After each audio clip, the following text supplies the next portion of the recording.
자, 기독교 강요 2권 우리 31페이지 들어가면 제8장에 기독교 강요요. 도덕적 율법인 십계명 해설입니다. 자, 여기서 우리가 먼저 생각해야 될 게 뭐냐면 칼빈은 율법 자체를 국가법, 의식법, 도덕법 뭐 이런 식으로 나눴단 말이에요 지금. 그런데 원래는 율법이 성경에서는 그렇게 나눠지는 게 아니라 율법이라는 것은 계명, 그 십계명을 말하는 거예요. 계명, 율례, 규례, 법도 이렇게 네 가지로 나누는 거예요. 그러니까 계명은 뭐냐 하면 십계명에 보면 살인하지 말라, 간음하지 말라 이런 게 계명이에요. 십계명. 살인하지 말라, 간음하지 말라. 그런데 만약에 간음했다 그러면 어떻게 해야 돼? 간음한 여인은 어떻게 했어요? 돌로 쳐 죽인단 말이에요. 그러니까 뭐 이렇게 매달아 죽이는 게 아니라 돌로 쳐 죽인다. 요런 방법을 계명을 어겼을 때 율례는 어떻게 한다. 요걸 가르쳐 주는 게 율례예요. 근데 그 죄를 짓는데 부득이해서 살인하는 경우가 있잖아요. 뭐 산에 올라가다 돌을 어떻게 건드렸는데 돌이 굴러가다가 사람을 밑에 오는 사람 맞아서 그 사람이 죽었다. 이런 경우에는 이제 제사를 드려가지고 그 죄를 양자와 제사 드려가지고 죄를 사함 받는 거. 이게 이제 뭐냐 규례, 제사 규례. 그리고 법도는 그렇게 제사 드릴 때 물두멍을 넣었다 놓고 이런 그 방법이 있어요. 그 하나님이 일러준 레위기에 정확하게 가르쳐 주죠. 그 방법대로 해야 된다 제사. 그리고 돌로 쳐 죽이는 것도 어떻게 해야 된다. 이런 이제 그 계명을 집행하는데 어떻게 구체적으로 해야 된다. 이런 걸 이제 가르쳐 주는 거예요. 그런데 이제 계명과 십계명과 율례는 요거는 정제 기능이란 말이에요. 살인한 자를 돌로 쳐 죽인다. 이러면 십계명과 율례가 다 적용되는 거예요. 그런데 제사 규례, 규례와 법도 거기서 제사 규례와 법, 제사 규례는 뭐냐면 죄 지은 자는 양을 잡아서 양에게 죄를 전가시켜 가지고 내가 죽어야 되는데 내 죄를 누구한테 전가했어요? 양에게 전가해 가지고 안수를 이렇게 하잖아요. 그래서 양을 잡아 죽여서 죄값은 피를 흘려야 되잖아요. 그래서 피로 그 죄값을 치르는 거예요. 누가? 내 대신 양이. 그렇게 해서 이제 죄 용서함을 받죠. 그게 바로 뭐냐면 사제의 기능이요. 그러니까 제사 규례는 사제의 기능이고 계명과 율례는 정제의 기능이에요. 그런데 예수님이 오셔서 이제 예수 그리스도 안에서 정죄함이 없다. 그러니까 예수님이 어린 양으로 오셔서 내 대신 죽으심으로 이제 죄값을 다 지불해 버렸어요. 그러니까 우리는 뭐예요? 이제 예수 안에서는 정죄함이 없는 거예요. 그러니 뭐가 필요 없어요?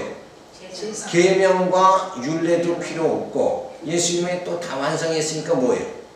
규례도 필요가 없는 거예요. 그렇죠? 그러니까 율법은 뭐예요? 예수님이 오셔서 다 마침이 됐다. 완성하셨다. 그래서 지금 율법으로 살아가는 것이 아니라 그리스도의 법, 사랑의 법으로 살아간다 이게. 자, 그래서 살인하지 말라, 간음하지 말라. 요거는 뭐예요? 그 이전의 단계가 뭐냐 하면 음욕이 있으면 간음하는 거고 미움과 증오가 살인에 이르는 거고. 그런데 예수님이 오셔서 우리 속에 뭐예요? 요 미움과 증오, 음욕 이런 걸 다 어떻게 해요? 소멸해 버렸어요.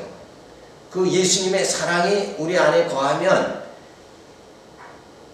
탐욕이 사라져 버리는 거예요. 그래가지고 뭐예요? 형제의 것을 도둑질하는 것이 아니라 형제 것을 오히려 내게 있는 걸 나눠줄 수 있는 마음이 주어진단 말이에요. 그러니까 도둑질을 할 수가 없죠. 예수 안에 있을 적엔 도둑질을 할 수가 없어요. 살인할 수도 없고. 그러니까 지금 우리는 예수님이 오셔서 그 아들의 영 성령이 나를 하나님의 기쁘신 뜻대로 살아가도록, 주님 뜻대로 살아가도록 만들어 주시는 거예요. 근데 이제 요 도덕법인 율법에 의하면 누가 해야 돼요? 내가 살인하지 말고, 내가 음행하지 말고, 내가 하지 말아야 되잖아요. 그런데 그걸 안 하도록 이미 예수님이 내 속에 있는 탐욕을 소멸시켜 주시고, 성령이 나로 하여금 그러한 죄를 짓지 않도록 나를 인도해 주시잖아요. 그러니까 지금은 우리가 어떻게 살아가는 거예요? 성령의 인도함을 받아서 살아간다. 그러니까 율법을 내가 막 지켜야 되겠다는 그런 관계로, 그런 규범에 의해서 우리가 살아가는 것이 아니라 성령의 인도하심 따라서 주님 뜻대로 살아가는 게 오늘날의 성도다 이거예요. 그게 바로 무슨 신앙이냐? 복음 신앙이다. 예? 그런데 오늘 이 칼빈은 십계명을 도덕법으로 분류를 해가지고 성도들이 이거 다 지켜야 된다 이렇게 나간단 말이에요. 그런데 예수님은 이 땅에 오셔서 내가 새 계명을 주노라 그랬잖아요. 그러니까 옛 계명이 율법인데 예수님이 오셔서 새 계명, 그 계명의 핵심이 뭐냐면 사랑이란 말이에요. 사랑이고, 사랑은 모든 걸 다 해결해 버린단 말이에요. 미움도 증오도 탐욕도 음욕도 다 해결되니까 죄를 질 수가 없게 되어지죠. 그러니까 우리는 주님 인도함을 따라서 성령이 나로 하여금 주님 뜻대로 살아가게 만드니까 성도의 생활이 누구에 의해서? 율법을 지켜서가 아니라 성령의 인도함을 받아서 살아가는 거다. 이게 정확한 거죠. 예. 그런데 이쪽으로 나가면 안 된단 말이에요, 이게. 이거는 뭐냐, 율법은 뭐냐 하면, 율법이 하나님 주신 이유는 겉사람이 범죄하지 않도록 자꾸 자기가 노력해서 살인하지 말라, 가늠하지 말라 그랬으니까 그 계명대로 지키다 보면 육체가 범죄에 이르진 않죠. 그렇게 하나님께서 예수 그리스도가 오시기 전까지는 육체의 범죄로 빠지지 않게 이렇게 가둬뒀다. 그걸 죄 가운데 하나님께서 율법 안에 죄 가운데 가두어 두시는 거예요. 그래서 육체가 더 살인자가 안 되도록 만드시다가 예수님이 오셔서 우리의 속사람을 완전히 거룩하게 만들어 버리는 거예요. 그러니까 율법은 겉사람이 더 범죄하지 않도록, 다시 말해서 뭐예요? 겉사람이, 육체가 거룩한 생활을 할 수 있도록 이렇게 만들다가 이제 겉사람만 거룩하면 안 되죠. 그러니까 예수님이 사두개인을 막 책망했잖아. 이 거짓 선지자들, 회칠한 무덤이다. 그렇게 한 것은 바리새인들 마음 겉은 얼마나 거룩해요. 종교 지도자니까 얼마나 거룩해. 그런데 실상은 뭐예요? 그들 속에 이권과 탐욕이 그들이 있단 말이에요. 그러니까 그게 외식주의자가 돼버리는 거예요. 겉만 거룩한 거예요. 진짜 거룩한 자는 뭐예요? 속까지 거룩해져야지. 에? 그런데 이제 이단 중에서는 또 어떻게 하냐면, 영지주의자 이런 자들은 이 영으로 생각하는 것만 거룩하게 하면 되고 육체는 아무렇게 살아도 된다. 요렇게 해서 또 막 간음하고 혼음하고 막 그렇게 하잖아. 그게 또 아니다는 거지. 그건 또 잘못된 거예요. 그죠? 왜? 우리 몸은 하나님의 전이라고 그랬잖아요. 그러니까 육체도 거룩해야 되고 육체 안에 질글 속에 있는 우리의 심령, 영도 거룩해야 된단 말이에요. 그래, 영도 육도 다 거룩해야 진짜 거룩한 거란 말이에요. 그쵸? 양쪽이 다 거룩해야지. 몸은 건강한데 생각은 엉뚱한 생각 갖고 앉아있고 방탕하고 막 이러면 안 되잖아. 그러니까 영육 간에 거룩하게 하나님 만드시려고 처음에 율법을 주셔서 육체가 범죄하지 않게 만드시다가 예수 그리스도를 보내주셔서 우리의 속사람을 거룩하게 해주신다. 그러니까 지금도 칼빈이 도덕법을 율법을 지켜야 된다 이렇게 나가면, 십계명을 지켜야 된다 이런 식으로 나가면 지금 우리는 어디 머무르는 거예요? 신앙이. 겉사람만 깨끗하게 하겠다 여기에 머무르는 거예요. 그러니까 무슨 신앙이 돼요? 외식주의 신앙이 된단 말이에요. 그러니까 예수님이 오셨으니까 우리는 지금 뭐가 거룩해져야 돼요? 속이 거룩해지잖아. 그렇게 돼야 되죠. 예수님이 이 땅에 오신 건 우리의 죄를 사하려고 오신 거지 우리의 범죄를 못하게 하려고 오신 건 아니란 말이에요. 그러니까 죄와 범죄의 관계를 분명히 알아야 돼요. 죄가 드러난 게 범죄예요. 죄를 범하는 게 범죄예요. 그러니까 속에 미움과 증오가 있으면 살인에 이르는 거죠. 살인은 범죄요. 미움과 증오는 뭐예요? 이건 죄란 말이에요. 죄. 미움 마음을 가진 게 범죄는 아니에요. 우리 사람들 지금 많잖아요. 이 사람들이 누구 형제 안 배운 사람이 누가 있어요? 그 죄성은 가지고 있대 죄인은 아니란 말이야 아직. 그죠? 우리가 뭐 살인한 것도 아니고 가늠한 것도 아니고 우리는 범죄인은 아니지만 죄성이 아직 내 속에 있다 그러면 죄인이면 틀림이 없단 말이에요. 그런데 예수님이 오셔서 성령이 오셔서 이제 죄로 죽었던 우리를 다시 살려주신다. 그러니까 이제는 우리가 죄인이 아니라 뭐예요? 의인이지. 그러니까 로마서에서 이제 칭의함을 받았다. 그러니까 우리는 다 의인이에요.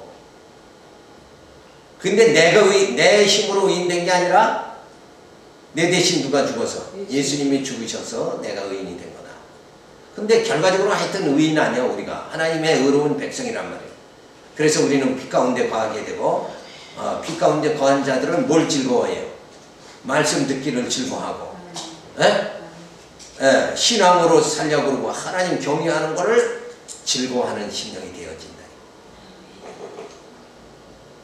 그러니까 이 계명을 자꾸 지켜라 이쪽으로만 나가면 결국은 겉만 자꾸 성도들을 깨끗하게 거룩한 생활하게 만드는 거지. 근데 복음을 제대로 정말 가르치면 성도들의 속사람도 거룩하게 만드는 그게 바로 복음신앙이다 이거죠. 그래서 진리를 자꾸 깨달을수록 뭐예요? 내 속에 육신의 소욕이 점점 소멸되고 그 대신 뭐가 주어져요? 성령의 소욕이 주어져요. 미움이 사라지고 이제는 내 마음에 사랑과 기쁨, 평강이 내 마음속을 지배한다. 이렇게 우리는 하나님께서 지금 우리의 속사람을 날로 새롭게 이렇게 만들어 나가시는 그런 역사를 누구를 통해서? 성령을 통해서 지금 하시는 이런 사역이 지금 진행되고 있다. 이런 시대에 야 그건 놔두고 그냥 겉사람만 깨끗하게 하자. 살인하지 말라. 가늠하지 말라. 이것만 열심히 지키자. 이렇게 나간다 그러면 요거는 시대를 뭐예요? 잘 모르는 거다. 그렇죠? 남은 우리 신앙인들은 진짜 속사람이 날로 새로워지도록 바울이 그랬잖아요. 속사람이 날로 새로워진다. 그래 속사람을 날로 새롭게 이렇게 돼야 되잖아요. 말씀으로 거룩함을 받고 이렇게 돼야 되는데 막 계명 지켜라 뭐 지켜라 이런 식으로 해서 겉사람만 잡고 범죄하지 않도록 이렇게만 나간다 그러면 이거는 이제 진짜 바른 신앙생활이 아니다. 대략 규모를 알겠죠? 지금 하나님께서는 이쪽으로 역사한단 말이에요. 우리의 겉사람뿐만 아니라 속사람을 깨끗하게 하시고 그래서 누구 형상 이루게? 하나님의 형상 이루어나가도록 만드는 이런 신앙의 단계인데 이걸 미숙한 사람들은 계명 지키라고 겉사람만 자꾸 이렇게 깨끗하게 하려고 이렇게 나간다 그러면 그게 아니란 말이에요. 그렇죠? 이 신앙의 하나님이 지금 섭리의 역사를 눈에 보이잖아 지금. 예수님이 이 땅에 오시고 성령을 보내주신 건 뭐 범죄하지 않고 죄 안 뭐 살인하지 않고 이거 하려고 한 게 아니라 그건 구약시대고 예수님이 오신 건 우리의 영을 깨끗하게 그러니까 예수님 앞에 사마리아 여인이 우리 조상들은 이 산에서 저 산에서 그건 그 조상은 누굴 말해요? 북쪽 이스라엘 그리고 예루살렘 성전에서 예배드린다. 그러면 그 조상은 남쪽 유다. 그런데 예수님 어디서 예배 드려야 됩니까? 그러니까 예수님 뭐라고 그랬어요? 이제는 이 산에도 말고 저 산에도 말고 예루살렘 성전도 말고 그 성전 예수님 헐어버린다고 그랬잖아요. 그러니까 지금 우리는 신령과 진정으로 예배드려야 된다. 그러니까 벌써 외형적인 단계에서 이제 뭐예요? 이 외형적인 어느 장소적인 곳에서 하나님을 경외하고 예배드리는 이 단계가 벗어나서 신령과 진정, 영적으로 드리는 단계가 되어졌다. 그러면 지금도 만약에 성전에 가서 예배 드려야 된다 그러면서 예루살렘 성전만 가려고 그러면 율법이지. 아니 그러면 지금 이게 시대를 착오한 거다 이거예요. 그죠? 지금 어떻게? 신령과 진정으로 성령의 인도하심을 받아서 신령과 진정으로 우리가 하나님 앞에 예배 드리면 두세 사람 모인 곳에 하나님이 함께 해주신다 하는 말씀대로 이루어진다. 이 예배 자체도 이제는 무슨 예배? 영적 예배가 드려져야 돼요. 육체로 어느 장소에 매이는 이 산과 저 산, 예루살렘 성전, 교회, 뭐 예배당 이런 데서 매이는 것이 아니라 진짜 영적 예배가 드려져야 된다. 그렇죠? 장소적 개념이 아니라 이제는 보이는 개념이 아니라 보이지 않는 개념으로 바뀌어버렸다. 마찬가지로 우리 성도 생활의 규범도 보이는 십계명 이쪽 보이는 단계가 아니라 이제는 뭐예요?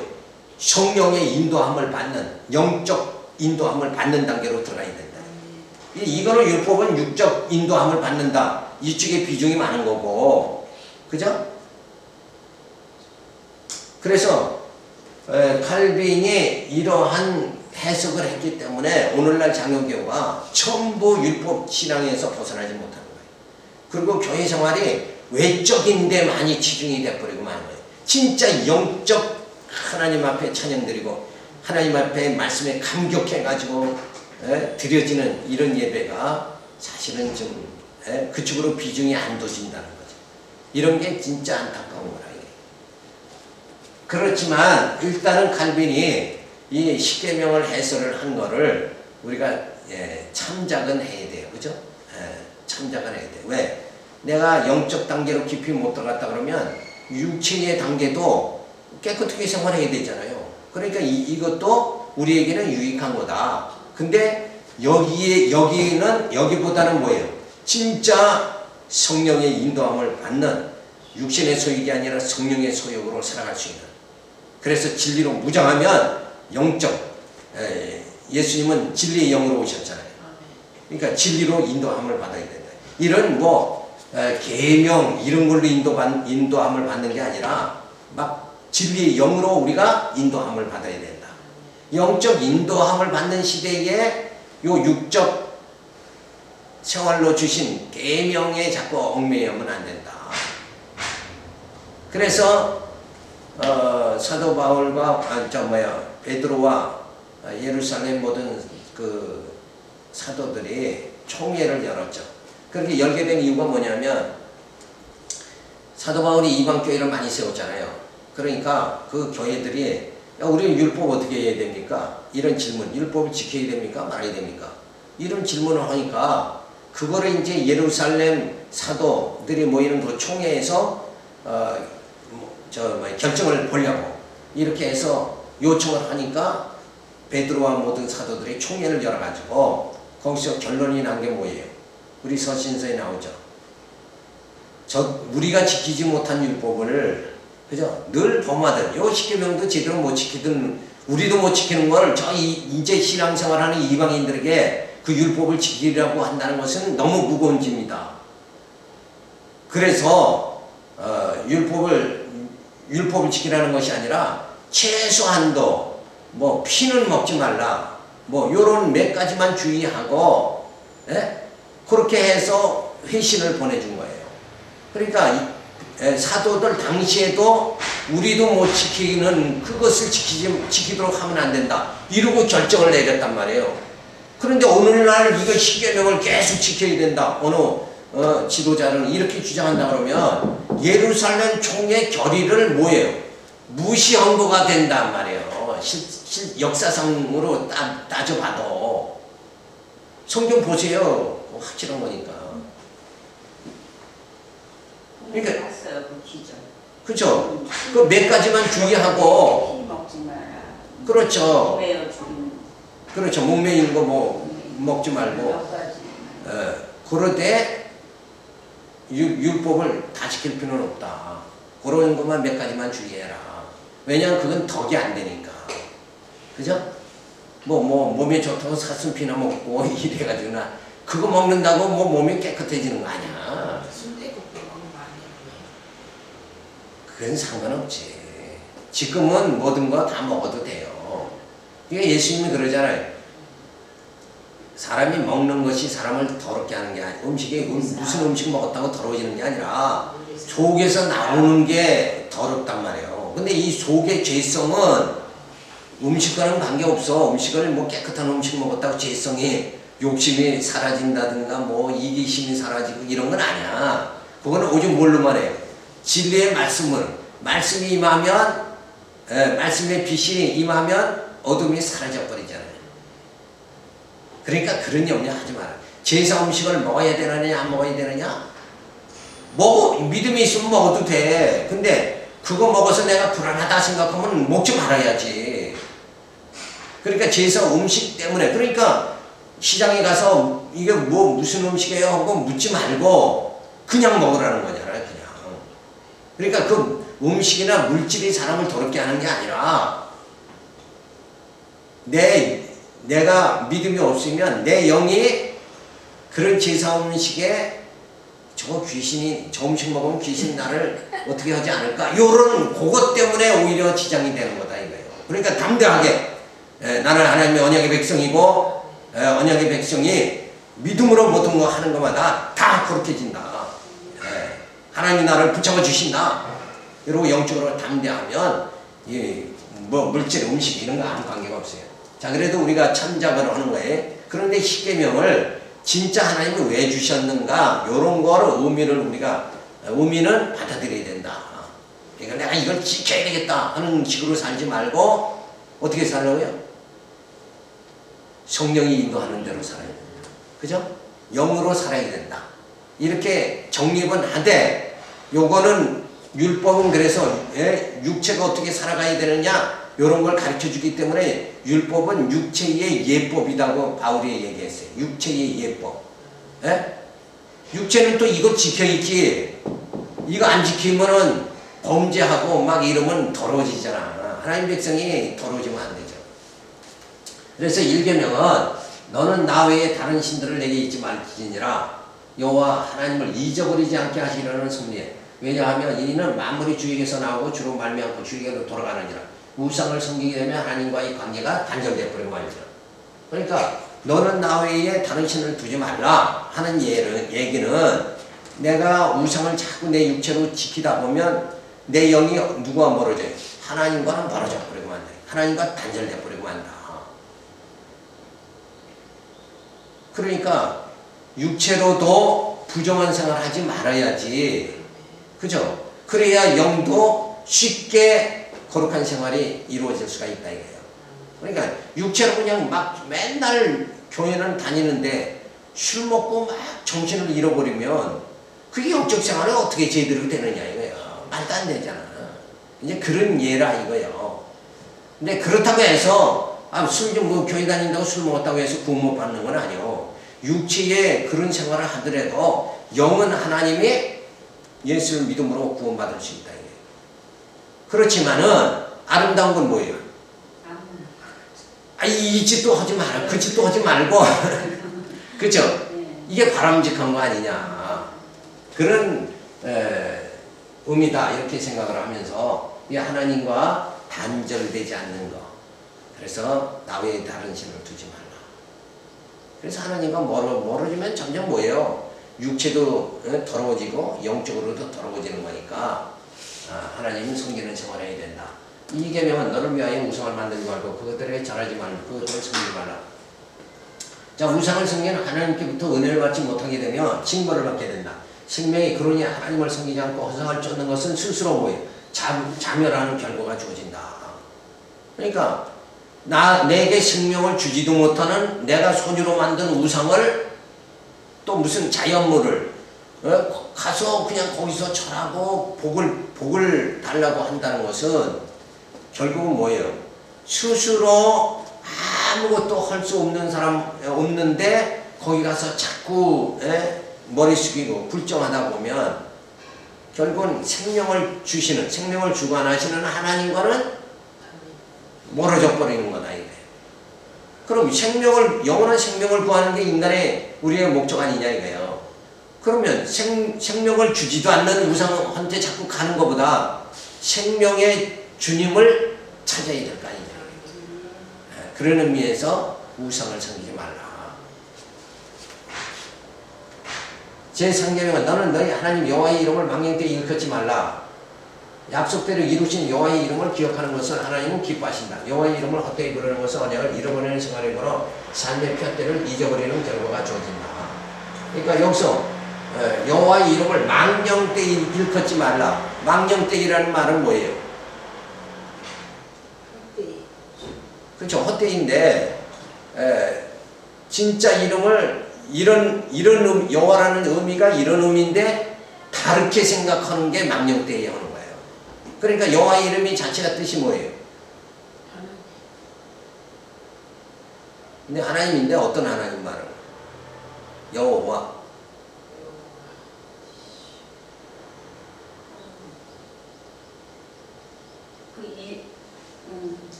하나님 저희한테 이름이 뜻이 하나님만 유일신이신 하나님의 이름 아닐까요? 이제 하나님의 이름이 여러 가지로 표현되는데 엘로힘의 하나님 그러면 능력의 하나님, 힘의 하나님, 전능하신 하나님 그걸 말하는 거고 여호와 하나님은 하나님의 고유명사예요. 여호와라는 것은 뭐냐면 약속대로 반드시 이루시는 하나님. 내가 믿는 하나님은 약속대로 분명히 이루신다. 그러니까 어때요? 하나님이 나를 창세전 예수 그리스도 안에서 예정했죠. 나를 하나님의 자녀로 예정했으면 어떻게 한다고요? 약속대로 이루시는 하나님께서 나를 하나님의 나라까지 틀림없이 인도해 주신다. 그렇게 해야 여호와 이름이 맞는 거란 말이에요. 그렇죠? 약속해놓고 부도내버리면 그건 여호와의 이름이 아니란 말이에요.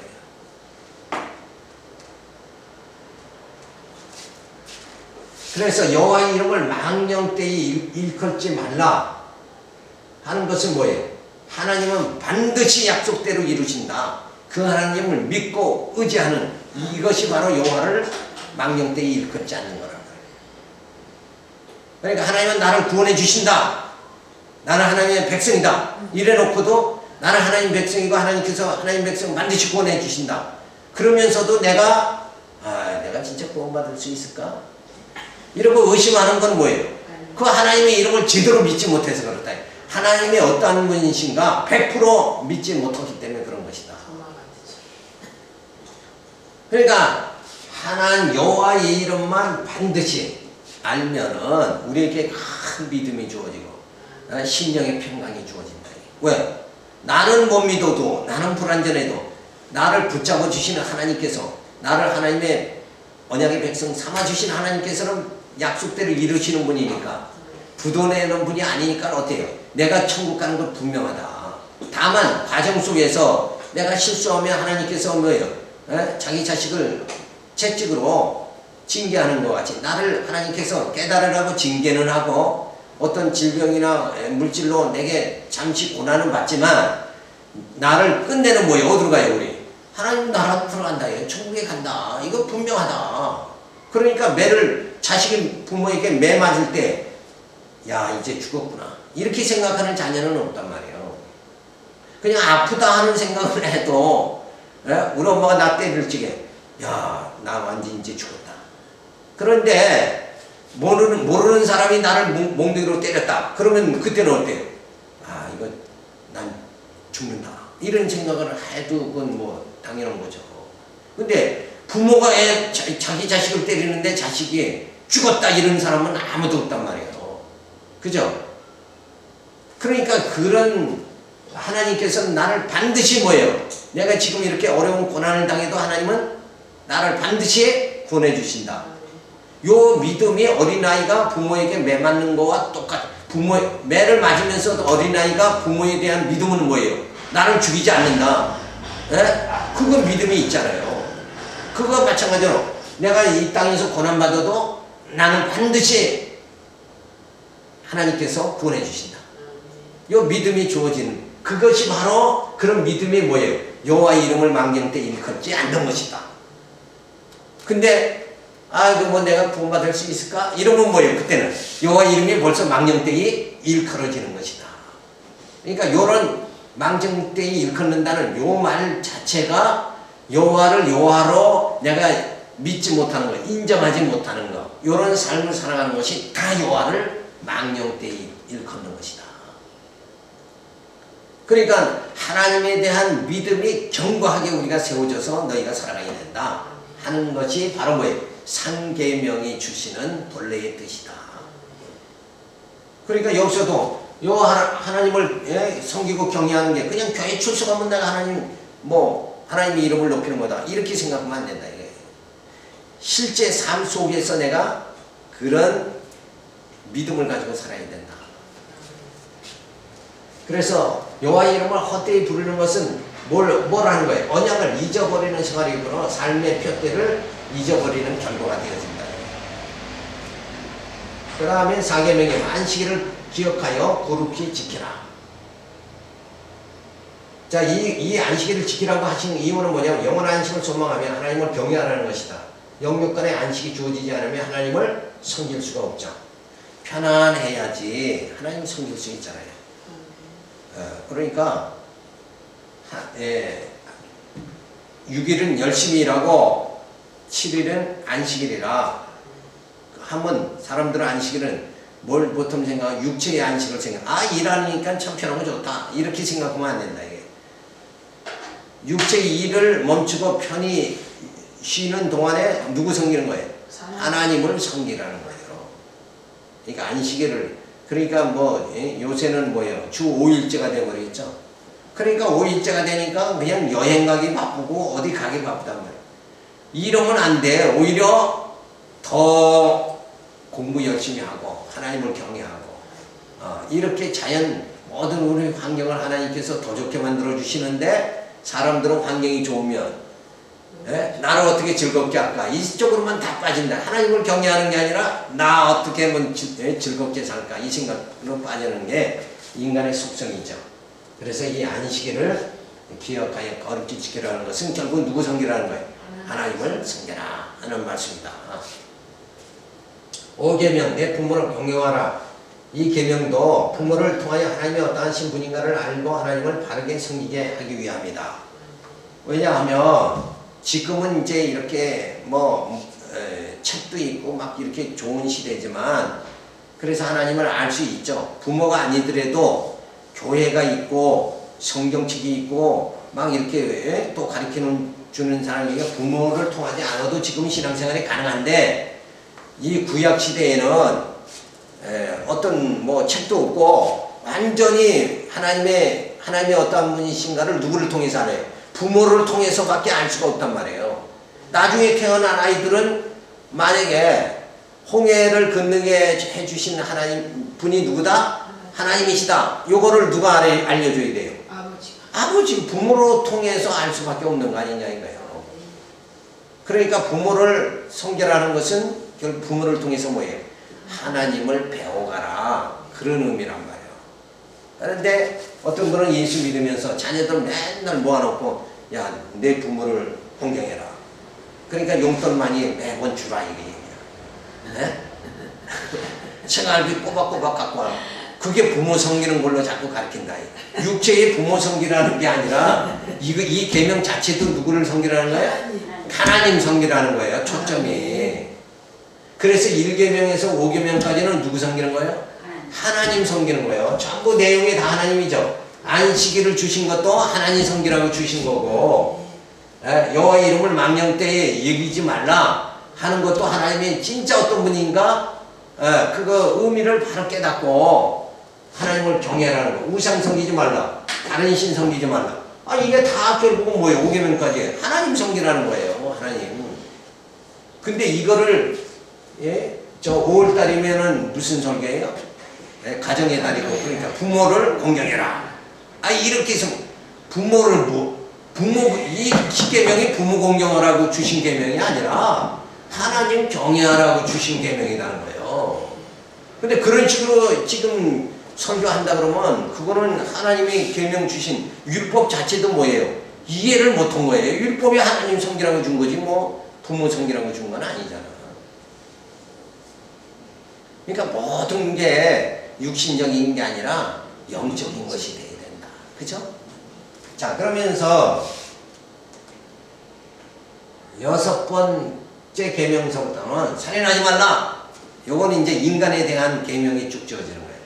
이제 하나님을 경외하고 그 다음에 뭐예요? 6계명서부터는 10계명까지는 이웃을 사랑하라. 이런, 그러니까 하나님 관계와 우리 이웃 관계, 사람 관계, 요거를 이제 하는 것이 10계명이다. 그렇게 하면서 이 계명을 지킴으로 뭐예요? 범죄하지 않도록, 육체가 더러워지지 않는 생활을 하도록 이렇게 만드시는 거예요. 이웃을 죽이면 뭐예요? 그건 완전히 범죄하는 거 아니에요? 그 범죄에 빠지지 않게 만드셨다가 예수님이 오시면 우리의 속사람도 거룩하게 만들어주신, 우리의 죄성을 막 소멸시켜가지고 하나님의 형상을 이루어가도록 만들어주신다. 그러니까 지금 시대는 이 육체의 계명, 육체의 예법을 지키는 것이 아니라 우리의 속사람이 하나님의 형상을 이뤄나가야 된다. 이쪽으로 영적 삶이 우리에게 주어져야 된다. 그러니까 시대를 얼마만큼 잘못 알고 있느냐 이거예요. 자, 6계명에 보면 생명은 하나님께 속한 것인 사람 아무런 권한이 없다. 하나님을 경외하는 자의 생명은 고귀한 것을 말해주며 생육 번성의 섭리를 방해하는 자를 징벌하신다. 그러니까 살인하지 말라는 것도 뭐예요? 생명은 하나님의 것이니까 이 땅에 하나님 백성들을 번성하게 하는데, 번성하게 하려고 하는 하나님의 섭리를 뭐예요? 살인함으로 인해서 단절시키는 거다 이게. 그러니까 결국은 이것도 뭐예요? 하나님을 거역하는 거예요. 결국 사람 죽이는 게 문제가 아니라 하나님을 거역하는 거다 이게. 하나님은 당신의 나라를 세워나가려고 그 나라의 백성들을 번성하게 만드는데, 요거는 살인하면 단절되는 거 아니냐. 그 다음에 7계명에 가면 간음하지 말라가 말진이라고 그랬죠. 그래서 영육의 순결함을 유지하여 생육 번성을 침해하지 말라는 말씀이다. 이건 간음하는 것도 뭐예요? 결국 피를 더럽게 하는 거잖아요. 그러니까 순수한 하나님의 자녀의 혈통이 이어지지 못한다는 거예요. 그러니까 하나님께서는 흠과 티가 없는 하나님의 자녀를 하나님 나라로 인도해 주신다. 그렇게 만들기 위해서 누구를 보내는 거예요? 예수님을 보내고 성령을 보내서 우리로 하여금 뭐예요? 흠과 티가 없도록. 그러니까 흠과 티라는 게 뭐냐면 범죄도 안 하고 죄성도 없어지게 만들어 주시려고 하는 게 뭐예요? 하나님께서 예수를 이 땅에 보내시고 성령을 보내주신 근본적인 이유다. 그래서 우리를 하나님 앞에 흠과 티가 없는 온전한 하나님의 자녀 만들어 가신다. 그러기 위해서 예수님이 이 땅에 오셔서 십자가에 못 박혀 죽으신 것이고, 그의 피로 인해서 우리가 거룩함을 받게 되어지고, 우리가 칭의받아서 하나님의 의로운 자녀가 되어졌다.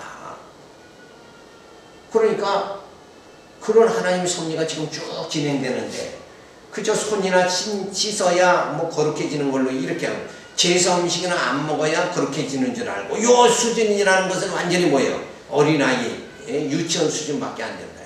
좀 장성하면 정말 마음도 곱게 써야지, 이렇게 생각이 돼야 되지 않느냐 이거예요. 그죠? 그러니까 전체를 참 윤곽을 생각을 해야 돼요. 전체 윤곽을. 그래야 이 말씀이 쫙 이해가 된단 말이에요. 그리고 이 율법에 얽매였던 생활이 벗어나게 돼요. 그 다음에 8계명에 보면 도덕질 하지 말라 그랬어요. 욕심이 잉태한 즉 죄를 낳고 죄가 장성한 즉 사망을 낳게 되니 세속적 가치를 추구하지 말고 영적 가치관을 가지고 살아가는 것이다. 그래서 도덕질 하지 말라 하는 것은 결국은 자꾸 육체가 되는 생활이에요. 그죠? 육체의 것을 자꾸 탐하니까. 그러니까 우리는 그 육체의 것이 바로 예수님이 그 사탄이 시험하듯이 이 돌로 독덩이가 되게 해라. 그러니까 예수님 뭐라고 그랬어요? 사람이 떡으로만 사는 것이 아니라 하나님의 말씀으로 사느니라. 그러니까 요 탐욕은 육체를 살게 하는 거지만 우리는 뭐예요? 진짜 하나님 말씀으로 사는 거다 이게. 그죠? 말씀이 양식이 돼서 살아가는 거다. 그러니까 이런 그 세속적인 가치관을 갖지 말고 영적 가치관을 가지고 살아가야 된다. 그러니까 물질보다는 뭐예요? 하나님을 더 경외해야 된다. 그러니까 세상과 주님을 같이 이렇게 섬길 수가 없잖아요.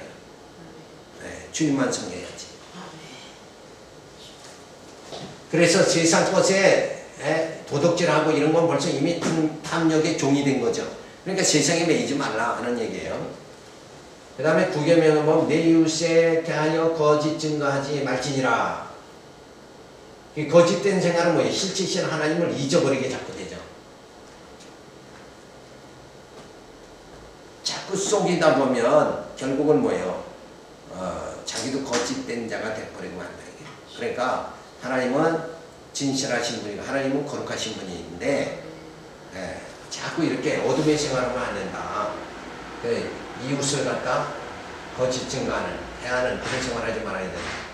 마지막에 이제 10계명에 보면 내 이웃의 집을 탐내지 말지니라 그랬어요. 인간의 삶이 소유의 넉넉함이 있지 않고 하나님의 은혜를 깨닫고 만족함에 있는 것이다. 그렇죠? 이 땅의 것은 내가 저 사람 걸 뺏는다고 해서 부자 되는 건 아니에요. 그러니까 하나님이 큰 부자는 하늘에서 낸다고 그랬죠. 그러니까 하나님이 주시는 자가 하나님이에요. 큰 부자로 살게 하든 어떻게 살게 하든 진짜 하늘의 뜻이지. 내가 사장 되고 싶죠. 근데 사장은 못 되고 살잖아. 그러니까 내가 원한다고 꼭 되는 게 아니란 말이에요. 그러니까 하나님이 주시는 이는 하나님이란 말이에요. 그러니까 이 땅에서 우리가 살 때는 뭐예요? 늘 주신 거 족한 줄 알고 살아가야 된다. 자, 그러면서 우리가 주실 줄 믿습니다 하고 꼭 살아가야 되는 것은 뭐라고 그랬어요? 주실 줄 믿습니다 하는 것은 내가 어리석을수록 뭐예요? 하나님의 사랑과 자비하심이 내게 넘치기를 바랍니다. 주실 줄 믿습니다. 이러고 살아가야 우리의 진짜 부족한 것을 하나님이 채워주시는 역사가 주어져야 우리가 하나님 나라에까지 무난하게 들어갈 수 있게 되어지겠죠. 그러니까 내가 어리석은 자꾸 지금 천국은 이쪽인데 나는 어리석어가지고 자꾸 도덕질하고 탐욕을 부리면서 이쪽으로 가면 하나님께서 하나님이 자비하심으로 나를 돌이켜 주셔야지. 내가 그릇된 길 간다고 하나님께서 그냥 버려버리면 나는 도저히 구원받을 길이 없잖아요. 천국 갈 수가 없잖아요. 그러니까 내가 때로 어리석은 짓을 해도 다시 돌이켜서 하나님의 나라로 다른 박질 할 수 있도록 그때 뭐예요? 하나님의 사랑, 하나님의 자비하심, 하나님의 인자하심이 내게 넘치기를 바랍니다. 솔로몬이 지혜를 구하니까 모든 재물을 겸하여 주신 것 같이 우리가 하늘의 것을 위의 것을 구하라. 사도 바울은 그랬잖아요. 너희는 위의 것을 구하라. 위의 것을 바라봐라. 땅의 것을 보지 말라. 이렇게 말했잖아요. 그러니까 편안하게 하나님께서 남자로 태어난 것도 여자로 태어난 것도 하나님이 주신 거 감사하면서 그 대신 하나님의 사랑만 풍성하면 되죠. 그 하나님이 나를 끝내는 영원하게 해 주실 때까지 나를 지켜주시고 그러기 위해서 성령을 하나님께서 보내주셨잖아요. 그 은혜가 너무나도 감사하다. 내게 베풀어 주시는 은혜가 너무나도 감사하다. 그리고 감격하고 살아가야 그게 바로 하나님의 백성이다 이거예요. 하나님의 자녀다. 그런데 우리는 까꾸르죠. 그저 하나님이 주실 줄 믿습니다 이 생각보다는 그냥 왜 내게 요거밖에 안 주셨어요. 그리고 땅의 것이 부족한 것만 생각한다 이거예요. 그죠? 그러니까 그걸 반대로 생각해. 얘가 진짜 신앙이다. 그냥 땅의 건 그냥 뭐 주신 거 족한 줄 알고 이러고 살아가면서 진짜 하나님의 그 사랑, 그 하나님의 사랑이 다윗은 그래서 하나님은 내 편이시다 그러고 살았잖아요. 사울에게 쫓기면서도 하나님은 내 편이시다 이러고 살 수 있는 그 믿음, 이게 참 귀한 거 아니냐. 바로 이런 신앙이 주어져야 돼요. 주신 것 족한 줄 아는 신앙. 그래야 세상에 뭐 가지지 못한 것에 대한 불만 속에 우리가 살아가지 않고 편안하게 죽 주시면 죽 먹고 밥 주시면 밥 먹고. 그런데 내가 죽을 먹더라도 하나님은 여전히 나를 사랑하신다. 이 믿음이 있으면 흔들림이 없게 되어지죠. 그렇죠? 마음에 편안함이 주어져서 내가 이렇게 병들어서 고생해도 그래도 하나님은 여전히 나를 사랑하신다. 그래서 나를 분명히 신령의 몸, 부활의 몸을 입게 하고 그리스도의 영광의 나를 칭찬과 영광과 존귀함을 받게 해주실 것이다. 난 이걸 확실히 믿는다. 그러면 영혼의 기쁨이 주어져서 이 질병 속에서도 뭐예요? 그걸 능히 감당하고 살아갈 수 있는 믿음이 주어진다. 그래서 하나님의 사람은 뭐예요? 세상을 능히 감당하느니라. 얼마나 멋있어요. 그럼 편안하잖아요. 이런 마음. 그러니까 생각이 변화가 되면 아주 편안해져요.